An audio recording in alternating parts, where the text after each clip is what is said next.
O PSOL realizou seu 4º Congresso Distrital no dia 3 de novembro de 2013. O evento reuniu 121 delegados eleitos em plenárias realizadas em agosto e setembro de 2013. Ao todo, 610 filiados participaram do processo congressual que indicou, por unanimidade, Toninho pré-candidato do PSOL ao governo do Distrito Federal. Nós registramos as imagens e vamos mostrar para vocês neste vídeo. Olha, a expectativa para esse 4º Congresso do PSOL, ela é muito grande. Nós estamos num momento de crescimento. O PSOL é uma alternativa real para o nosso país, por ser um partido de esquerda, socialista, um partido que faz um combate permanente a todas as questões que o governo Dilma no Brasil e o governo Agnello no Distrito Federal têm buscado implementar. É a velha política do toma lá da cá, do fisiologismo, uma política que não liberta o nosso povo. Eu espero que o nosso partido se debruce sobre essa realidade e possa aprovar propostas e iniciativas que façam com que o nosso povo, aqui no Distrito Federal e em todo o país, possa efetivamente se libertar das amarras do populismo, da demagogia e principalmente do clientelismo que tomou conta da vida política nacional. O PSOL tem o compromisso de eleger parlamentares em 2014 com essas bandeiras, com esse tipo de atuação para mudar efetivamente a cara da política no nosso país. Eu confio que a militância do PSOL estará nas ruas defendendo nossas bandeiras, defendendo tudo aquilo que nossa convenção, nosso Congresso estiver aprovando, para que dessa forma a gente possa efetivamente dar uma colaboração para mudar a cara da política no nosso país, rumo à construção de uma sociedade livre, plural, uma sociedade socialista. Bom dia aos companheiros e companheiras. Estamos chegando aqui ao Congresso do PSOL, sou o Lio Danta, do PSTU. Nós estamos aqui porque entendemos, nesse momento da história do Brasil, da história do mundo, que as pessoas vão às ruas aos milhões, que há uma insatisfação generalizada com a forma como é governado o mundo capitalista, com a forma como é governado esse país. E as jornadas de junho demonstraram isso. Essa situação exige a formação de uma ampla frente de esquerda, independente da burguesia, sem financiamento da burguesia, sem alianças com partidos burgueses, sem capitular a forma como é estruturada a política institucionalmente no Brasil, apresentando um programa classista, um programa socialista, um programa que dialogue com todas as bandeiras que o PT largou, abandonou quando acertou o seu governo de coalizão com a burguesia, quando sacrificou todas as bandeiras históricas pelas quais lutamos durante tantos anos no altar dessa aliança com a burguesia. E nós temos que, nesse momento em que as massas foram às ruas, levantando essas mesmas bandeiras abandonadas pelo governo do PT, é nesse momento que nós precisamos retomar essa bandeira, chamar essas massas que estão nas ruas conosco para debater uma alternativa de esquerda socialista para o país. Nós temos essa responsabilidade histórica nesse momento. Ela não pode ser perdida em nome de uma aliança aqui, uma aliança lá, para eleger um vereador aqui ou um deputado lá. O que a população espera é que a esquerda apareça unificada, com a sua cara própria, com o seu programa histórico, e que dê uma alternativa para o conjunto da classe trabalhadora, para o conjunto da juventude brasileira, que permita, nesse contexto de lutas, impulsioná-las, de modo a torná-las mais vertebradas, mais organizadas, constituindo no debate com as pessoas um grande projeto de transformação socialista desse país. Nesse ano e nos próximos a gente tem tarefas muito importantes para cumprir, nós da esquerda socialista, que é derrotar a direita e derrotar o governismo para produzir um país mais justo, um país mais igual, um país mais democrático. Junho demonstrou que esse desafio é um desafio à altura de um partido socialista como o nosso. Nós temos que ser fortes e unidos para dar conta dele. Para isso, nós estamos aqui nesse congresso hoje, para eleger uma direção que seja forte, que seja unida, que dê conta desse desafio, mas que também que reflita a diversidade, a pluralidade que existe dentro do nosso partido. Então, para eleger Toninho governador para produzir candidaturas que sejam capazes de estar ligadas aos movimentos das ruas, à luta viva da sociedade. Nós precisamos desse pessoal que nós vamos eleger hoje aqui no Congresso, e essa é a grande expectativa que eu tenho para o Congresso de hoje. Eu creio que nós chegamos no momento do PSOL do Distrito Federal, que talvez seja um momento muito especial. Nós estamos chegando na fase da consolidação do partido, com uma expectativa eleitoral imensa.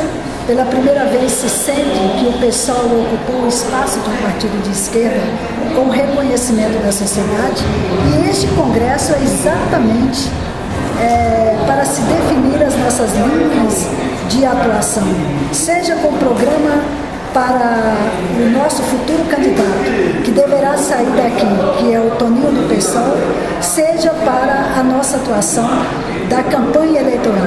Portanto, a minha expectativa é a expectativa de consolidação de um partido. Depois de 10 anos, nós podemos dizer, o nosso partido ocupa o espaço que lhe é justo na sociedade brasileira. E esse partido, com certeza, ajudará nas transformações sociais. Haverá muita disputa, haverá muito discurso, mas tudo isso mostra que hoje nós estamos maduros e prontos para o enfrentamento das lutas sociais e de um processo eleitoral.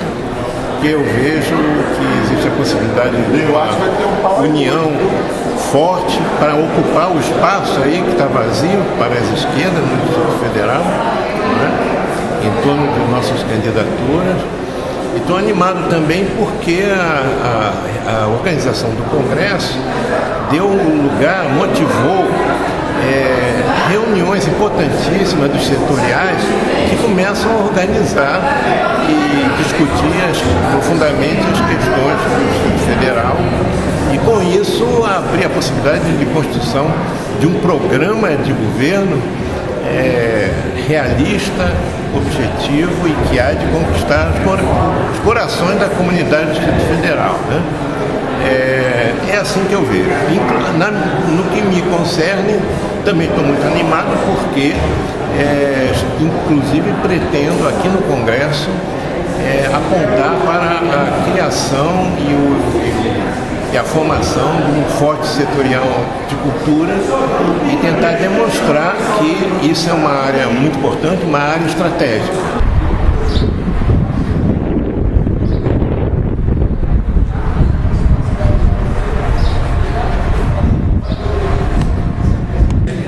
É o momento em que a gente precisa sair dos gabinetes, é o momento que a gente precisa entrar em contato com a rua, porque o nosso programa agora ele tem que ser o programa das ruas.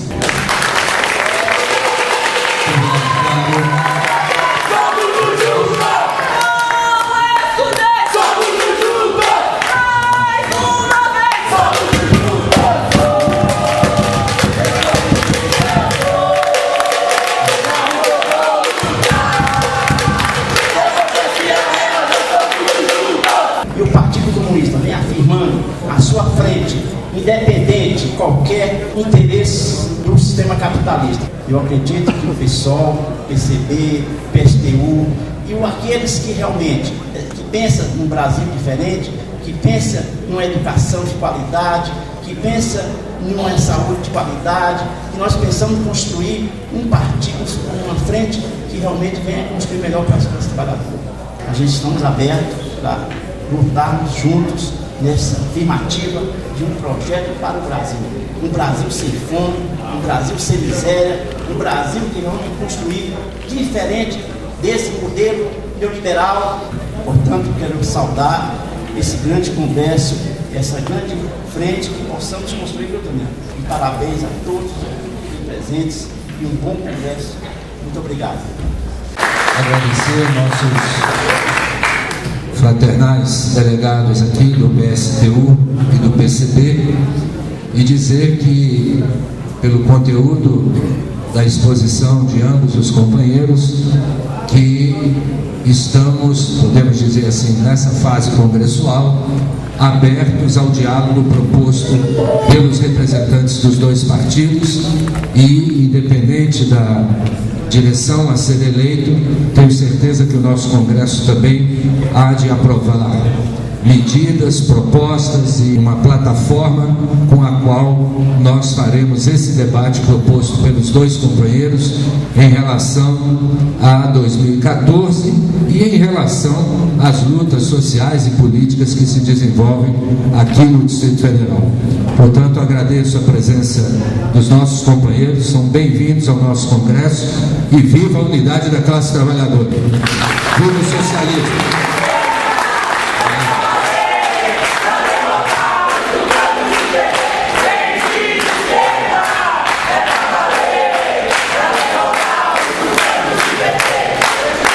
Queria convidar para a próxima mesa dois companheiros que gentilmente aceitaram o nosso convite para falar de temas estratégicos e fundamentais para a realidade da capital do país, do nosso Distrito Federal.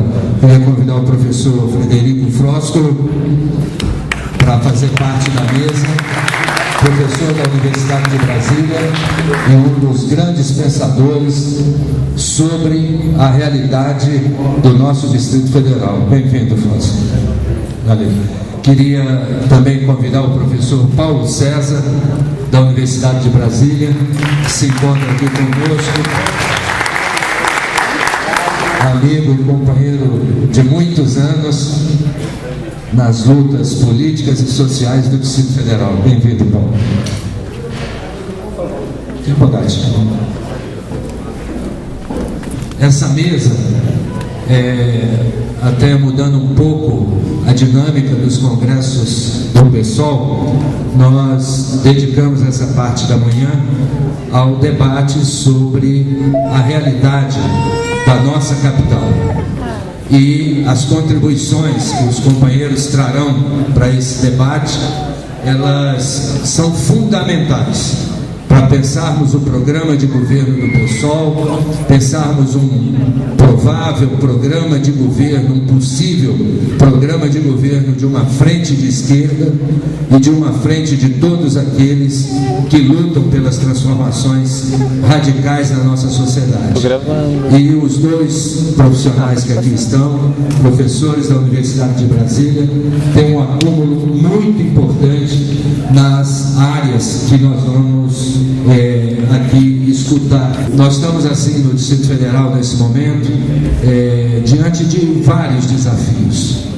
Um deles grave, difícil, porque a população não tem acompanhado de perto, é o chamado PPCUB, né?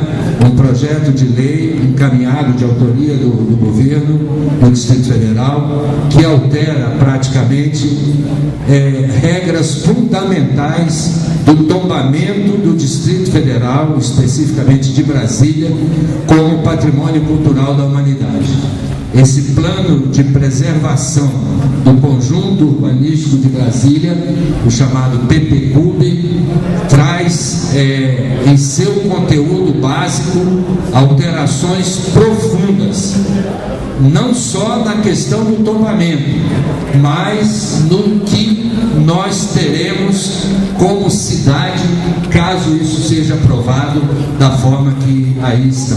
Esse é um dos temas a ser analisados aqui pelo professor, e o professor Paulo César, também especialista na área, vai falar sobre a mobilidade urbana.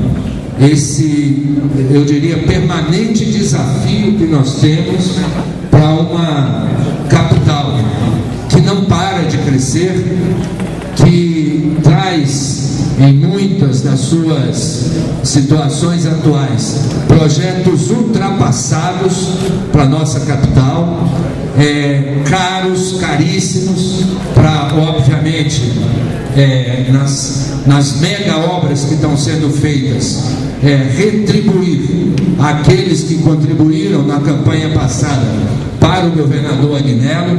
Então são obras discutíveis.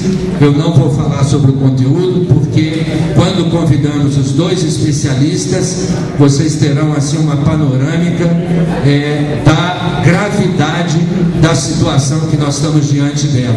E, obviamente, esse Congresso do PSOL haverá de aprovar medidas, propostas e iniciativas concretas para enfrentar essa série de ataques que estão vindo, principalmente das imobiliárias, do capital financeiro e de outros setores aqui do Distrito Federal que não têm, nunca tiveram nenhum compromisso com a manutenção da nossa capital como patrimônio cultural da humanidade.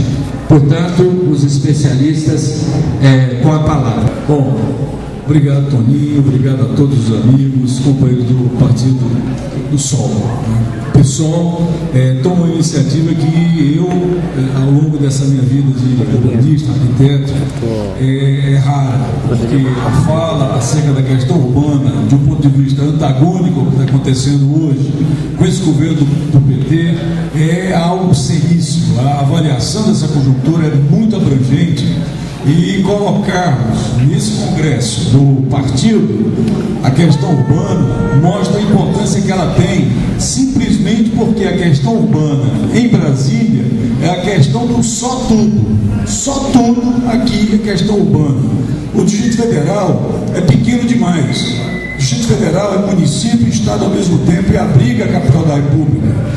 O Distrito Federal não para de crescer.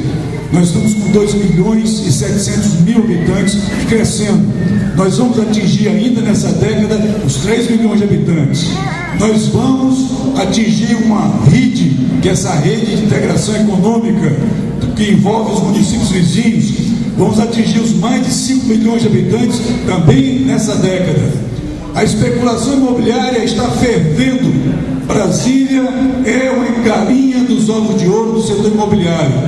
Tudo aqui se conta aos bilhões de reais de mercadoria imobiliária.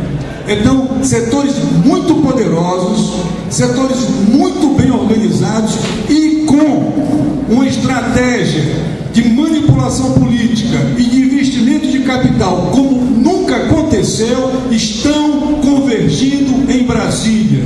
Eu, como urbanista, vejo verdadeiras sombras gigantescas vindo para cá.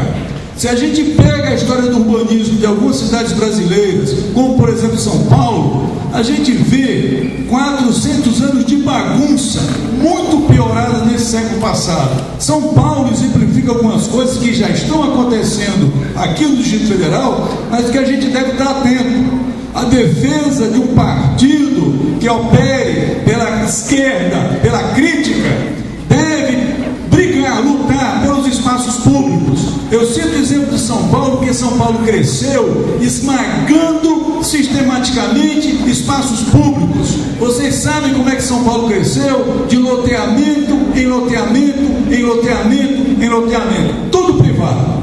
Tudo privado. É impressionante como a gigantesca cidade de São Paulo praticamente não cresceu com base em iniciativa pública. Ou dentro dos loteamentos privados, dos riquíssimos loteamentos privados que houve ao longo do século XX inteiro, praticamente não respeitou um só espaço público criado dentro do loteamento. As praças públicas de São Paulo, ao longo dos anos 20, 30, 40, 50, 60, foram vendidas. São Paulo é a cidade brasileira mais desnuda de espaço público. É a cidade que tem o menor número de praças por habitante. É uma vergonha a cidade de São Paulo. E é arrasadora a vitória do setor imobiliário e de construção em São Paulo. A gente vê aquela paisagem gigantesca de edifícios, aquela Águas Claras multiplicada por 1.000, 2.000. Isso é São Paulo.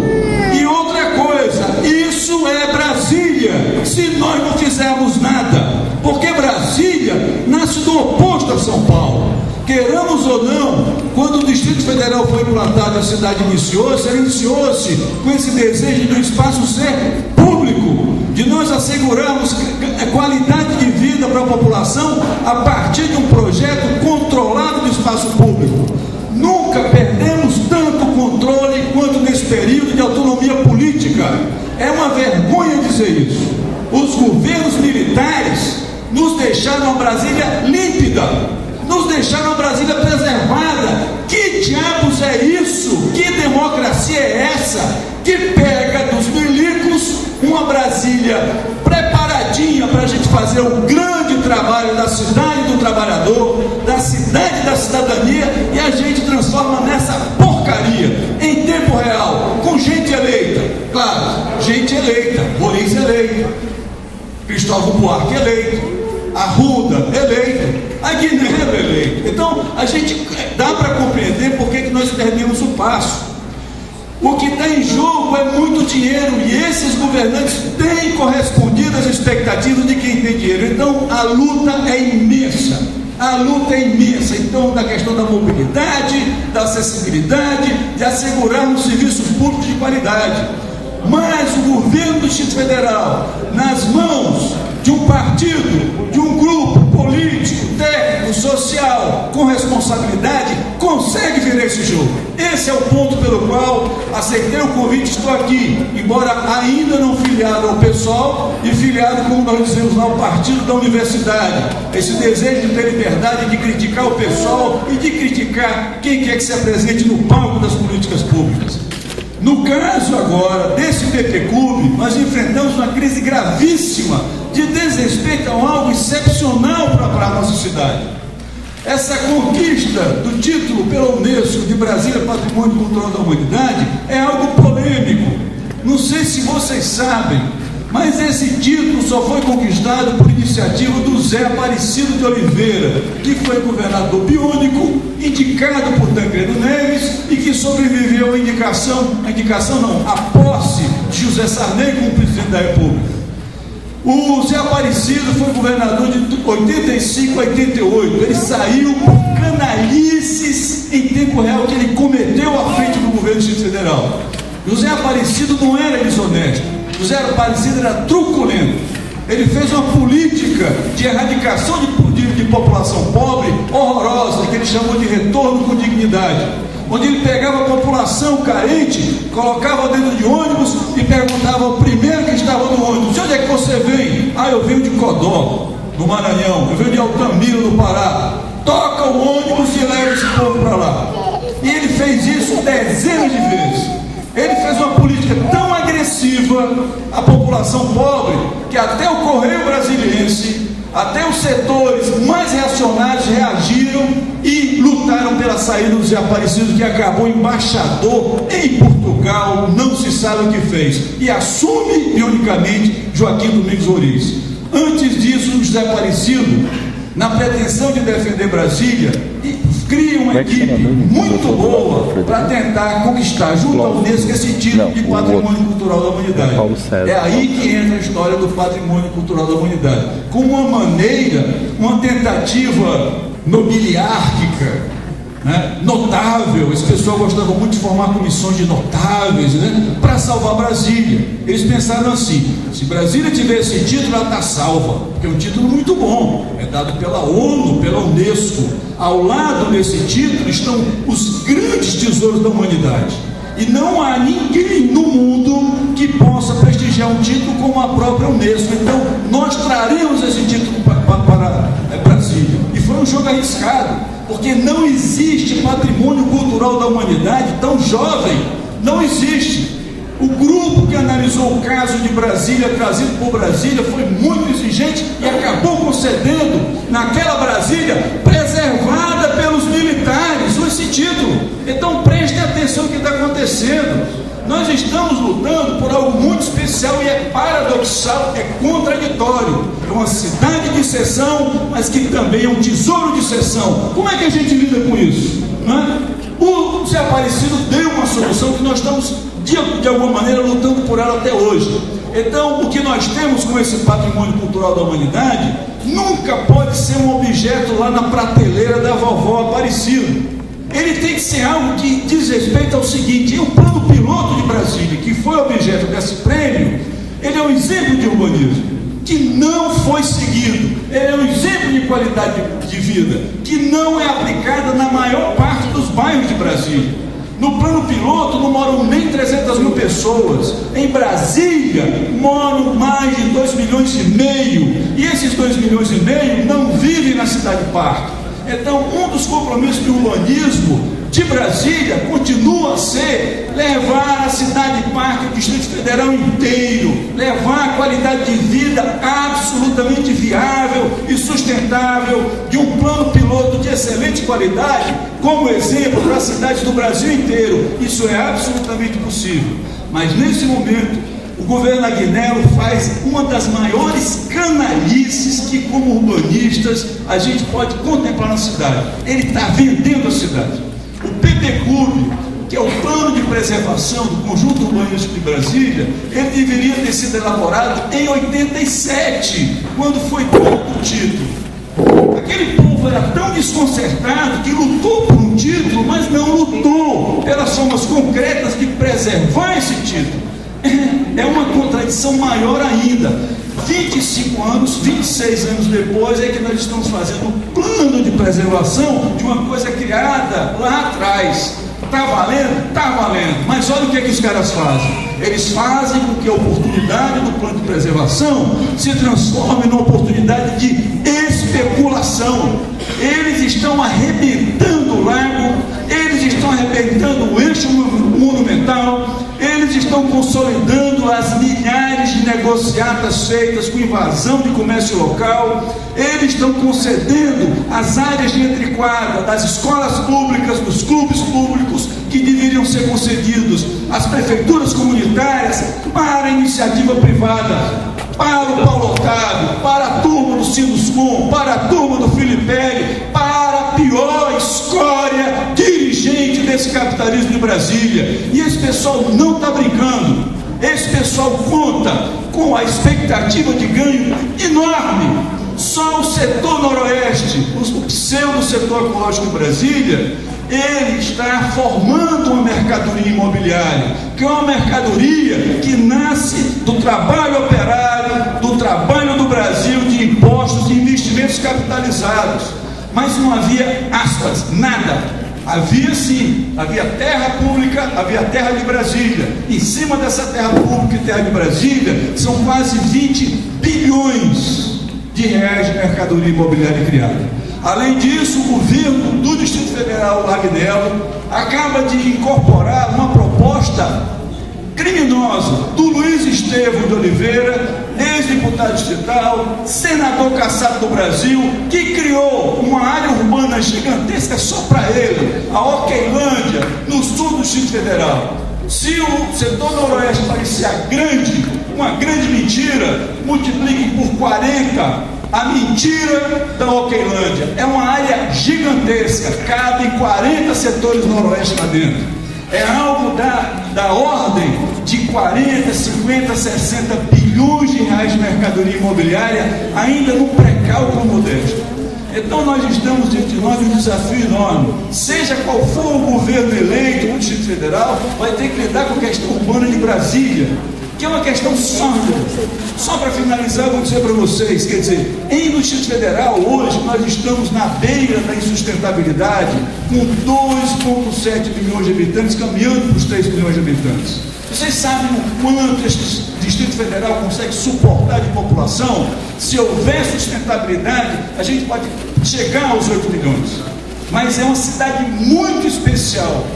Essa cidade paulistanizada, essa cidade crescendo na base do loteamento, do condomínio grilado, ela não vai suportar nem os 3 milhões de habitantes. Então é uma questão que é política sim, mas é técnica também. É uma questão que é ambiental, é uma questão muito séria. E Brasília não exemplifica isso. Brasília exemplifica a total derrocada de uma cidade maravilhosa, de uma cidade que um dia foi patrimônio cultural da humanidade e que a gente está perdendo rápido demais.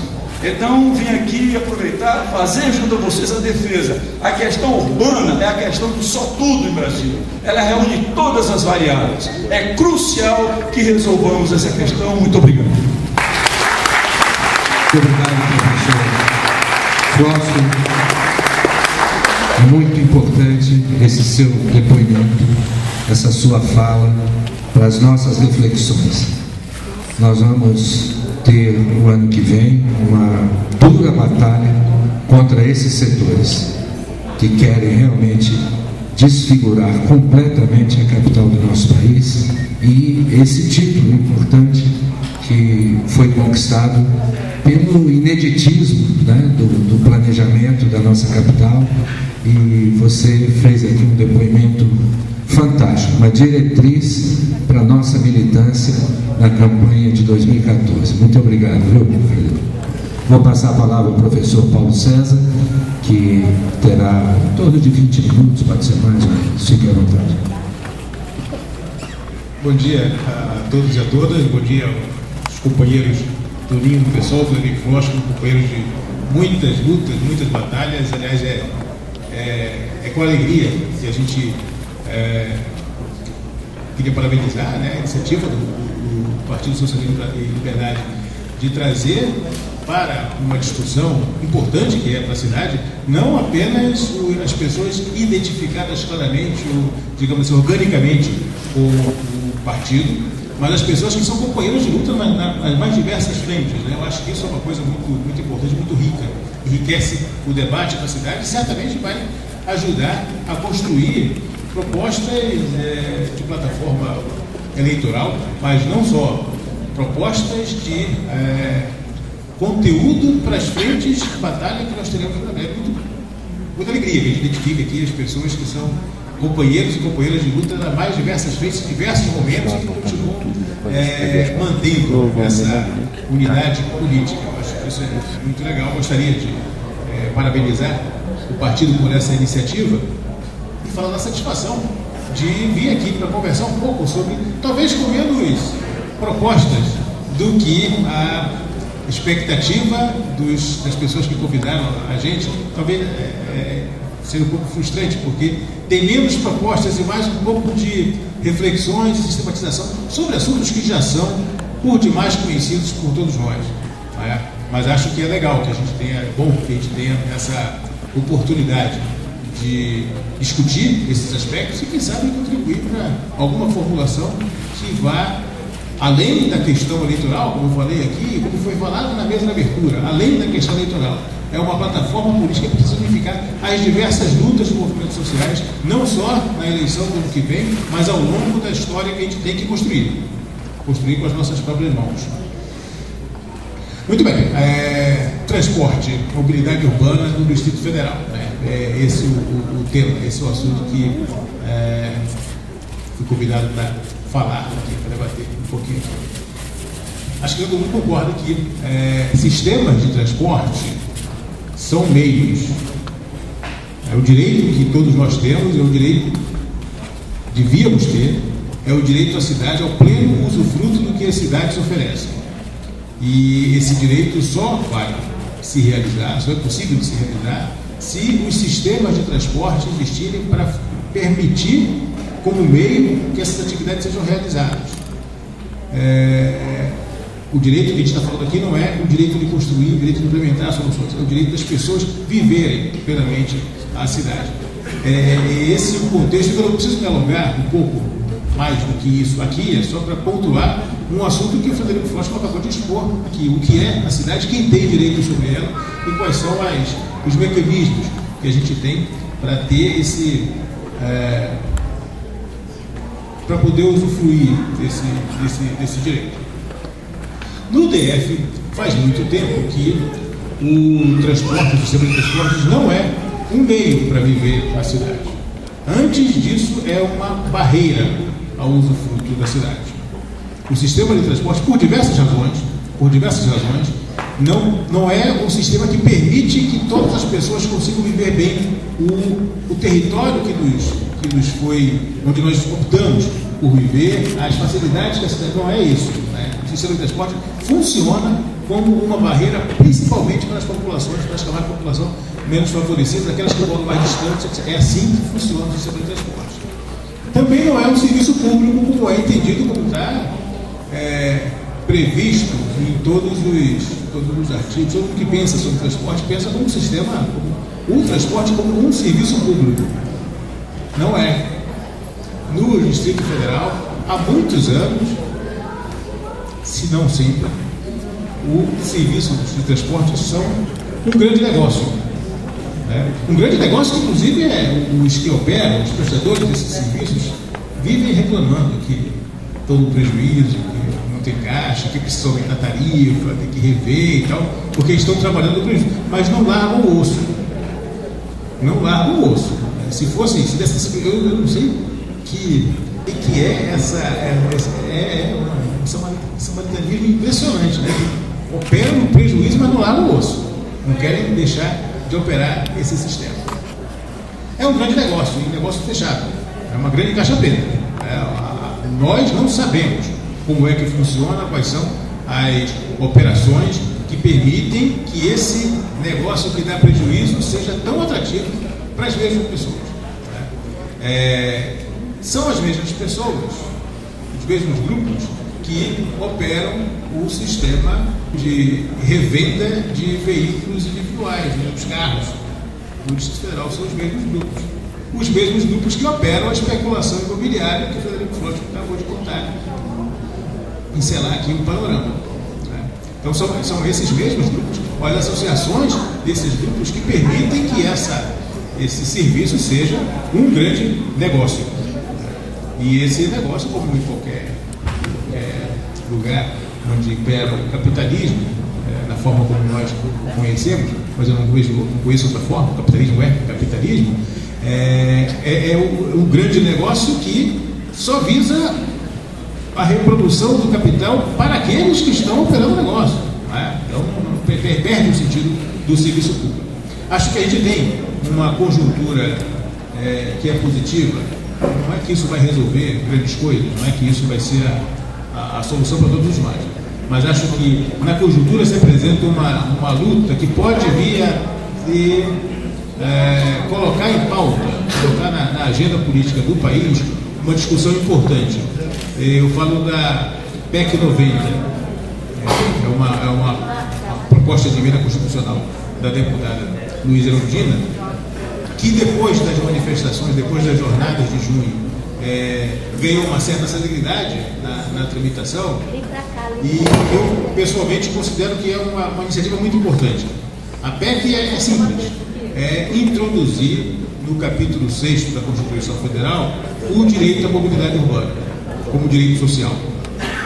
Não é que isso vai resolver o problema, não é porque o direito à moradia faz parte do capítulo 6º da Constituição e a situação de moradia está resolvida, não é porque saúde, segurança, educação, diversos itens que fazem parte do artigo 6º estão listados como direitos sociais e essas situações estão resolvidas. Porém, é um instrumento importante porque obriga, pelo menos moralmente, mas dá instrumento de luta com movimentos sociais, obriga os diversos governos, nas mais diversas esferas, a criar programas, a criar projetos de mobilidade urbana para assegurar esse direito social, que é o direito constitucional. Então eu vejo esse um instrumento que é muito importante e que deve, de certa forma, pautar, pelo menos aglutinar os diversos movimentos sociais, os diversos militantes que atuam nessa área, no sentido de dar um passo, elevar a discussão da mobilidade para um patamar acima da questão de redução tarifária, da questão dos 20 centavos em São Paulo, ou talvez de determinado lugar ser ou não ser melhor atendido pelo sistema de transporte público. Acho que a gente pode ter muito a ganhar com essa iniciativa.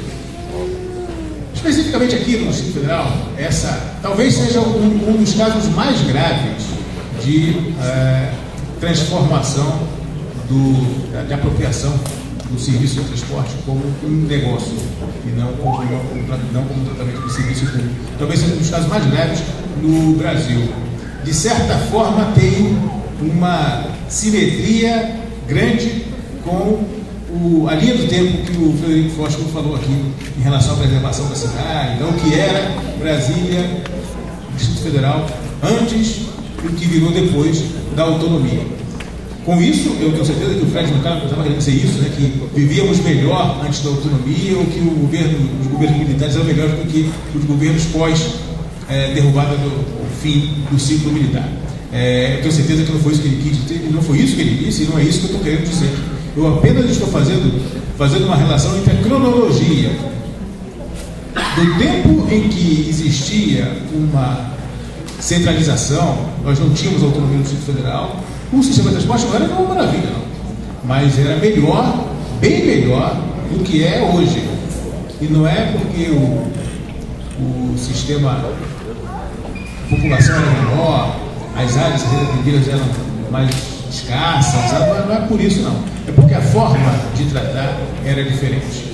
E o que a gente perdeu nessa concepção de serviço público não tem a ver diretamente com ter ou não ter autonomia, estar ou não estar sob regime militar. O que a gente perdeu tem a ver com um ciclo que é mundial e que o Brasil abraçou, o Estado brasileiro abraçou efusivamente, que é o ciclo das políticas neoliberais. Essa transformação, até antes do ápice das políticas neoliberais, essa transformação do sistema de transportes e negócio, essa desregulamentação do sistema, que teve como paradigma mundial festejado na América Latina, foi a desregulamentação promovida pelo governo Pinochet no Chile. O Chile era um exemplo bom, importante, de gestão, planejamento e gestão do transporte urbano até os anos 70. E com a implantação da ditadura militar no Chile e com o ciclo do Reagan, da Thatcher, e como foi abraçado, o Chile foi um grande laboratório das políticas de desregulamentação de vários sistemas. E o livre transporte foi festejado na América Latina. E a gente achou que era isso mesmo. A gente que eu falo é o nosso país, os dirigentes do nosso país acharam que era isso mesmo. Então foi isso que veio, né, essa coincidência com o final dos anos 80. Nos anos 80 no Brasil, particularmente, com mais acentuado nos anos 90, então, que fez essa virada, essa acentuação do tratamento do sistema, um grande negócio, tem a ver mais com esse ciclo que é mundial, com feições próprias na América Latina, do que com a figura do Zé Aparecido, do Sarney. Então, eles são mais produto dessa situação do que exatamente causa. Eu diria que a gente precisava trabalhar, eu acho que a recuperação do caráter do serviço público nos transportes urbanos e as tarefas que a gente teria aqui no Distrito Federal passam por 5 eixos. A real apropriação do serviço de transporte pelo Estado, não que o Estado resolva tudo. A gente sabe o que é o Estado. O Fred acabou de contar aqui o que foram os ciclos dos governos, a gestão do Estado, então, que isso representou para a nossa cidade. Mas eu acho que é muito, como etapa intermediária, é muito mais importante que a gestão, o planejamento por parte do Estado e poder interferir aí na oferta dos serviços de forma adequada, do que tentar trabalhar como se faz hoje, né? Que o Estado é omisso, conivente com o empresariado e as relações se dão entre a população e o prestador de serviço. Como eu falei, estamos falando de serviço público, não estamos falando de negócio. Não estamos falando de vender cerveja. Por mais que nós gostemos de cerveja, de uísque, quer seja, então, isso não é um serviço essencial, isso não é um serviço público. Não podemos tratar transporte como quem vende e compra cerveja ou refrigerante. Não podemos tratar. Estamos falando de um serviço público que é essencial para a vida da cidade. Quem precisa do sistema de transportes, mais do que a gente precisa como um direito de usufruir da cidade. Mas quem precisa garantir esse sistema, antes de tudo, é a cidade. Porque sem esse sistema, a cidade não sobrevive. É impossível que as pessoas exerçam suas funções, inclusive como reprodução de força de trabalho. É impossível que isso aconteça sem o sistema de transporte. Portanto, quem depende desse sistema não são as pessoas, não são os indivíduos. É a cidade. É o Distrito Federal que depende desse sistema. Então a gente tem que entender que um sistema precisa ser apropriado pelo Estado e a garantia do serviço adequado, então precisa ser assegurado por ele, pelo Estado. A tão falada, tão propalada, tão festejada, entre aspas, licitação do sistema de transporte coletivo é um passo, é claro que é um passo importante, né? É melhor a gente ter um sistema que seja licitado é bem melhor do que ficar na mão das autorizações que se renovam ad eterno, como vinha sendo. Porém, essa licitação foi feita sem que as medidas anteriores, especiais, fossem tomadas. A gente tem uma licitação que está sendo feita com a mesma lógica de operação por parte dos grupos econômicos que têm interesse financeiro, econômico na operação. Fazer o que eu estou chamando aqui de apropriação do sistema por parte do Estado, da operação de oferta do sistema por parte do Estado, não se resume a fazer licitações de linhas, ou de bacias, ou de baldes. Não é isso que a gente está falando. Não é isso que a gente está falando. Tem que ser, de fato, um sistema que o Estado controle. Depois eu falo sobre o controle sobre o Estado. Um outro ponto que eu acho fundamental são os mecanismos de financiamento. O Distrito Federal, até a Secretaria de Estado dos Transportes, tem falado em vários momentos que o GDF já banca talvez o maior subsídio ao sistema de transporte público coletivo das grandes cidades. A tarifa não é a única responsável pelo financiamento do sistema. O Distrito Federal tem, eu acredito, uma luta importante nos movimentos sociais, movimentos populares, a conquista do passe livre estudantil nos moldes que é hoje. Não é que seja perfeito, mas o passe livre estudantil no DF é mais avançado do que na maioria das cidades do país. No entanto, ainda continua tendo aquela restrição, só pode usar. O passe livre é um conjunto de viagens que o estudante pode fazer para ir assistir aula. Se não for para assistir, os colegas, os companheiros da UNB sabem o que é aula na UNB, a grade horária na UNB. Isso não fala da UNB. Pior do que a situação dos estudantes das universidades da UNB é do estudante que só pode sair de casa de ônibus para ir para a escola e voltar na hora de aula. Se quiser frequentar a biblioteca, não tem que pagar do bolso. Se quiser ir para teatro, ir para a biblioteca pública, se quiser frequentar atividades culturais, são atividades que fazem parte da educação, obviamente fazem parte da educação, eles estão excluídos da concessão do passe livre. É por isso que eu digo que o sistema de transporte acaba sendo uma barreira e não um meio de acesso aos serviços. Precisamos rever o financiamento. Se a gente entende que quem precisa do sistema funcionando bem é a cidade subemprego, vamos ver quem é que se beneficia desse sistema e fazer esses setores pagarem por um bom sistema do qual todo mundo pode usufruir. Eu defendo a tarifa zero dentro dessa concepção. A tarifa zero significa que quem usa não precisa pagar. Fazendo um paralelo com o SUS, não que o SUS seja a maior maravilha, a gente sabe dos problemas que tem o SUS, mas a concepção de um sistema em que o usuário, quem vai precisar do serviço, não paga na hora que, entre aspas, consome o serviço, os mecanismos de financiamento são outros, que são sustentados pela sociedade, para que todo mundo tenha direito igual na hora de usar, é um modelo, claro que corrigindo tudo que o SUS tem, a gente sabe o que é privatização dentro da saúde também, mas a gente sabe, assim, tem gente que sabe muito mais do que eu. Mas a gente sabe quais são essas limitações, mas a concepção de que o sistema seja financiado, custeado, não é só o custeio, mas é investimento também, seja sustentado por quem de fato precisa, se beneficia, tem os benefícios econômicos do sistema funcionando, e não por parte de quem usa, é um aspecto importante. Eu acho que a gente precisa.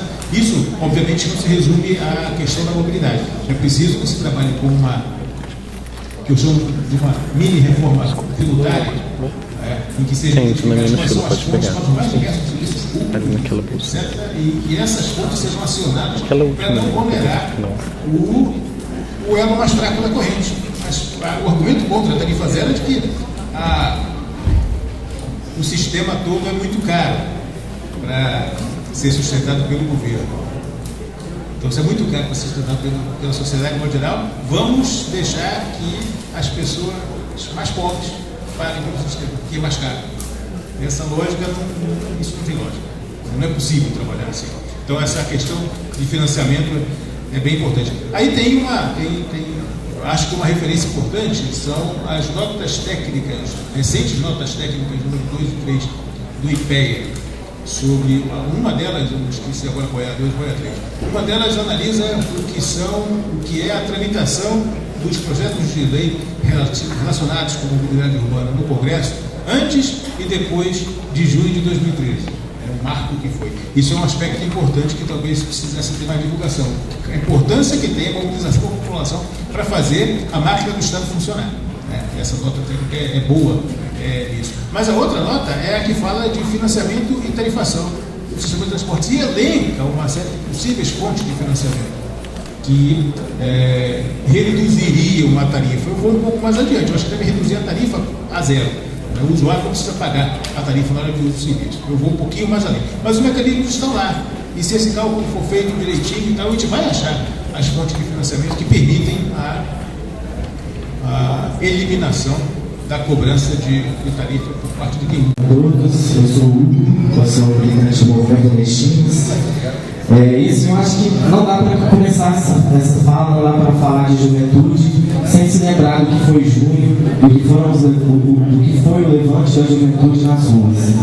A gente viu grandes mobilizações e eu que tenho 20 anos, aquilo foi uma experiência não só pessoal de notar a importância daquele momento, de ir para as ruas e se sentir no direito de protestar, mas também na conjuntura política, não há como a gente negar esse processo.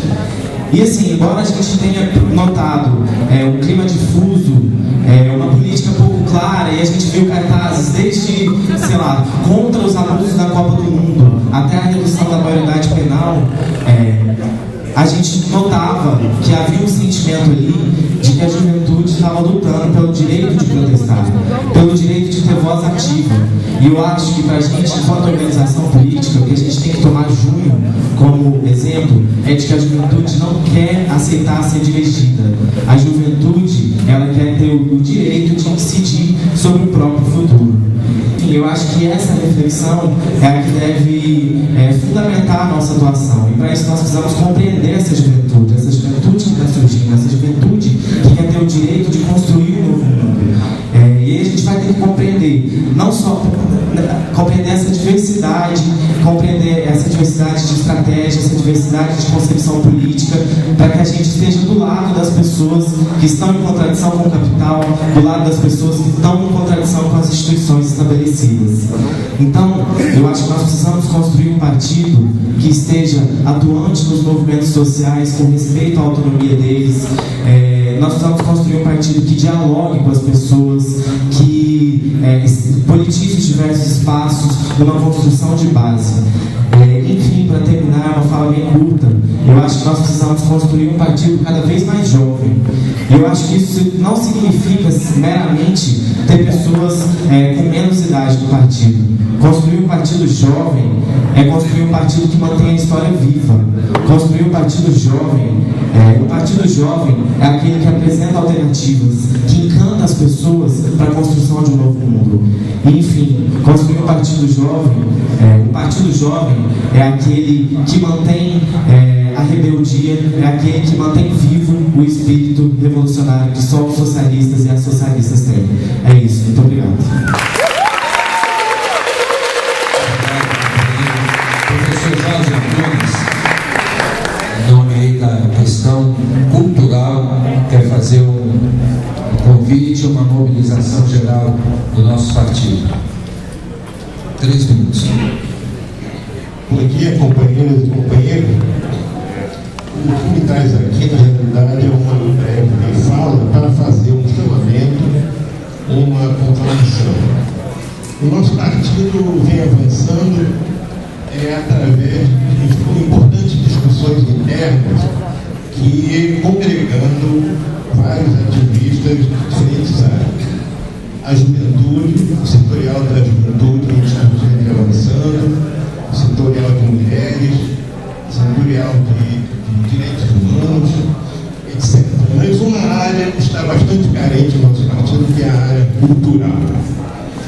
E é preciso, portanto, começamos a nos organizar, não só para discutir a questão cultural a nível local e nacional, mas inclusive para alimentar a plataforma de nossas candidaturas em 2014. E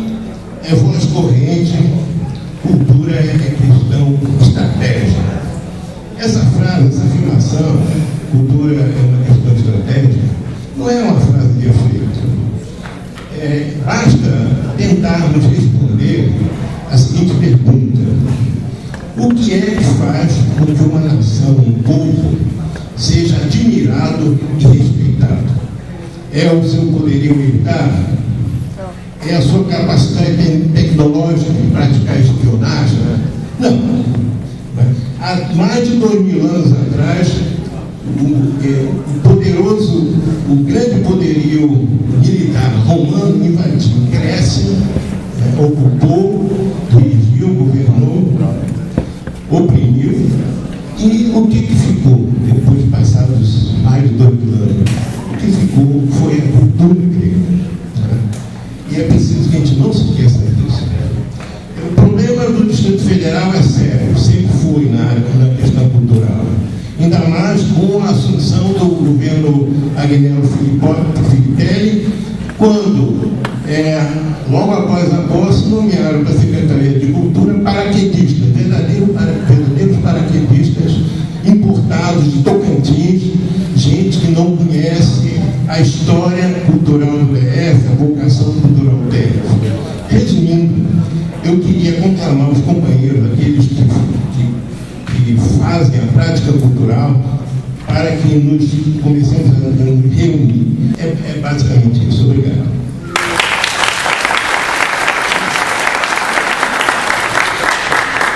No momento, já sua primeira votação. Vieram as segundas eleições e nós nos apresentamos novamente. Um pessoal que mostrava sua cara, que nos debates dizia que nós éramos a alternativa, que nós não éramos a velha política e que o Distrito Federal poderia ter um governo que fosse um governo contra a corrupção, um governo contra as velhas alianças, um governo do novo momento. E tivemos uma expressão eleitoral que surpreendeu a todos, que mostrou que o partido estava ali para a grande batalha que se aproximava, a batalha de 2014.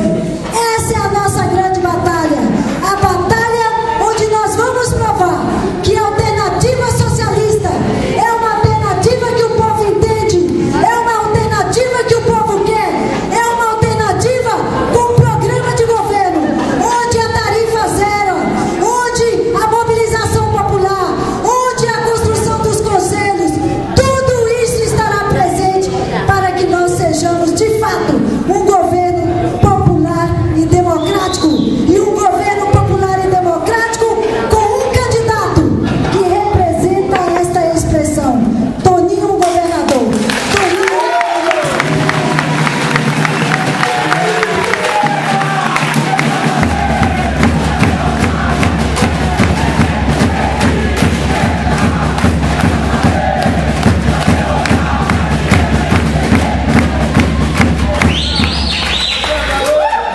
Que apesar do horário, o pessoal continua firme no discurso. Imagina depois do almoço. Companheiro Toninho, fazer uma saudação antes que a gente formalize a decisão aqui no plenário.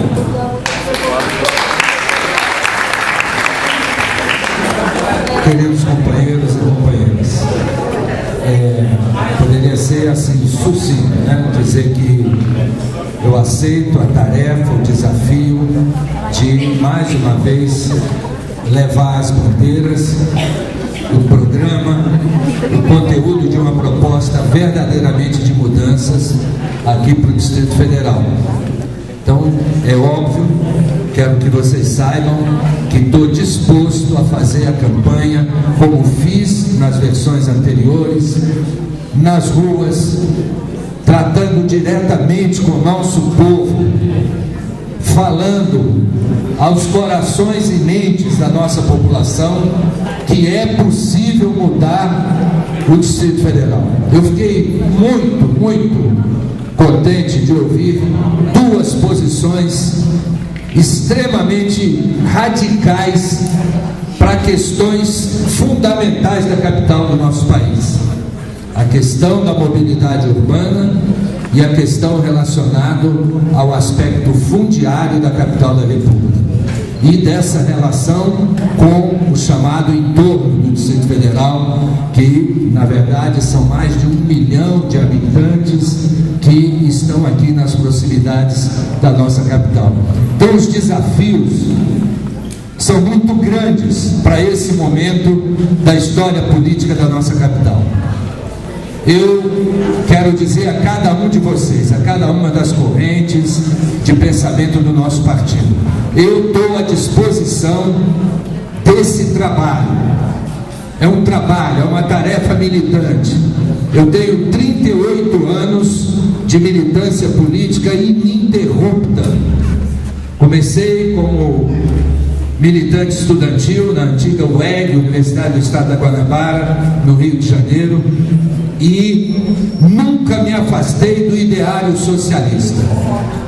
Eu sou militante socialista, eu defendo o socialismo, eu defendo os princípios, eu diria assim, mais generosos que a humanidade produziu por seus teóricos, por seus filósofos, e que deixou como legado para a gente a certeza de que é possível a construção de um novo modo de administrar as cidades, os estados, os países e, por que não dizer, a própria Terra, o próprio planeta.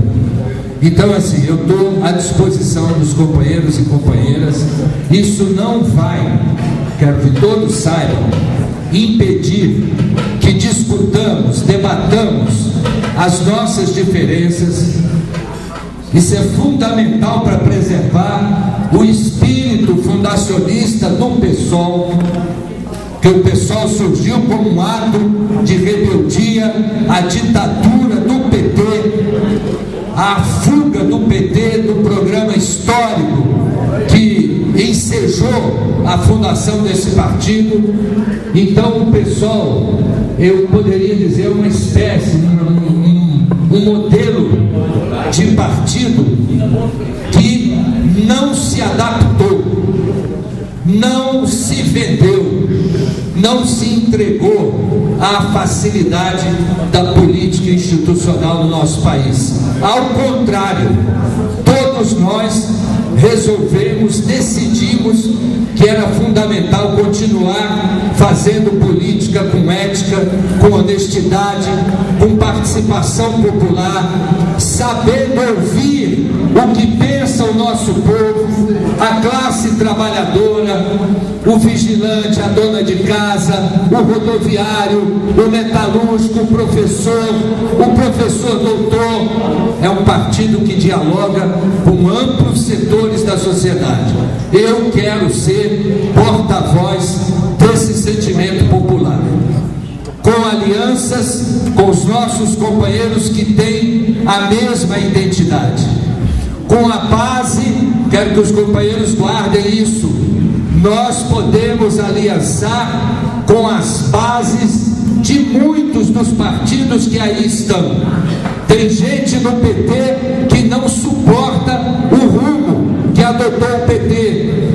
Eles param para dizer isso para a gente no Congresso, na rua, no calçadão da rodoviária, num transporte público. Mas eu continuo lá porque gosta do Lula, porque acredita na Dilma, mas não estão acreditando no Agnello, estão profundamente decepcionados.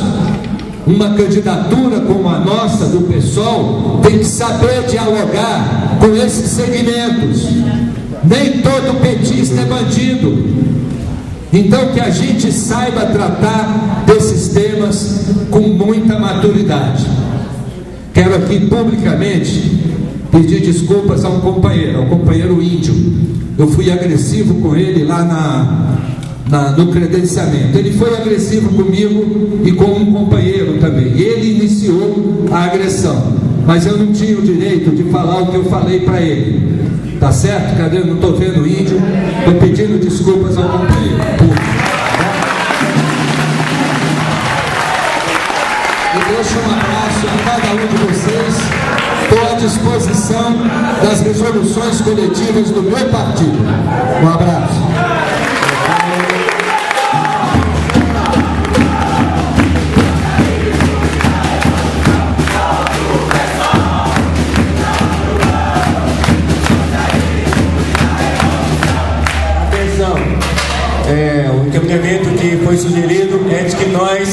aprovemos essa primeira resolução numa votação simbólica aqui no plenário. Então, delegados e delegadas com seu credencial na mão. Companheiros e companheiras que concordam que o companheiro Toninho encabeça a nossa chapa majoritária nas eleições de 2014, por favor, levantem a sua credencial.